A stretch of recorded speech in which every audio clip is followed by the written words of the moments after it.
कुठं जाहिरात दिली नाही समा पेपरला हरवले बक्षीस काय म्हणजे 10 वर्ष जे खासदार म्हणून इथं मतं घेऊन गेले ते आपल्याला साधे भेटले सुद्धा नाही। आज तुमच्या घरातली मुलगी तुमची बहीण या नात्यानं प्रणिती तुमच्या पुढे आलेली आहे। आता तुमची जबाबदारी आहे, सोलापूरकरांची जबाबदारी आहे। हा सोलापूर जिल्हा कुठल्या बाजूने जातो हा निर्णय येणाऱ्या 7 तारखेला आपल्याला त्या ठिकाणी घ्यावा लागेल। अनेक अडचणीचा ओळख प्रणितीताईंनी केलेला आहे आणि आम्हाला विश्वास आहे आम्ही मंत्री म्हणून आम्ही काम केलं।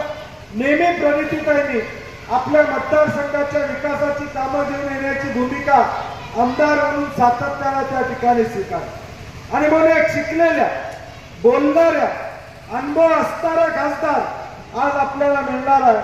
आता आपली जबाबदारी आहे की